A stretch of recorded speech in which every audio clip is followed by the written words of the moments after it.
Sahabat Kompas.com, tahu nggak sih kalau ternyata ada beberapa tindakan dalam pemilu yang bisa dikategorikan sebagai tindak pidana loh.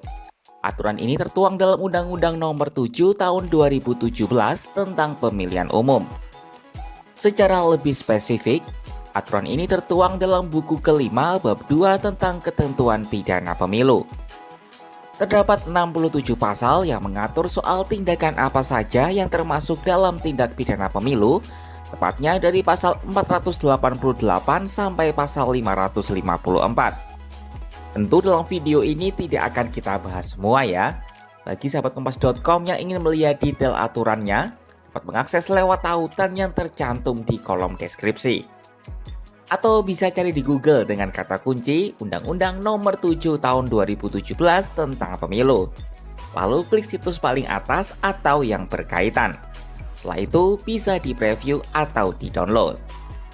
Oke, kita mulai bahas beberapa yuk. Pertama, tahu nggak nih sahabat Kompas.com, kalau ternyata semisal nih, salah satu dari capres atau cawapres berniat mengundurkan diri setelah putaran pertama selesai, alias setelah tanggal 14 Februari ini, maka akan didenda pidana penjara maksimal 6 tahun dan denda maksimal 100 miliar rupiah. Hal ini tertuang dalam pasal 553 ayat 1. Di lain sisi, parpol pengusung atau koalisi juga nggak boleh nih sengaja menarik capres atau cawapres dari konstelasi pemilu. Kalau sampai hal itu terjadi, mereka juga akan kena hukuman yang sama. Nggak cuma bagi capres dan cawapres, aturan ini bahkan juga mengatur majikan atau atasan. Jadi kalau atasan kamu nggak ngasih kesempatan buat memberikan hak suara, atasan kamu bisa didenda pidana kurungan paling lama 1 tahun dan denda maksimal 12 juta rupiah. Aturan ini tertuang dalam pasal 498.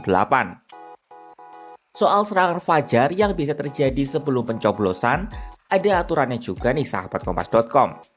Jadi aturan ini tertuang di pasal 515 dan si pelaku dapat dipenjara maksimal 3 tahun dan denda maksimal 36 juta rupiah. Lalu saat datang di TPS, kita juga nggak boleh ngaku-ngaku sebagai orang lain ya sahabat Kompas.com. Soalnya kalau gitu, kita bisa kena hukuman penjara maksimal 1,5 tahun dan denda maksimal 18 juta rupiah.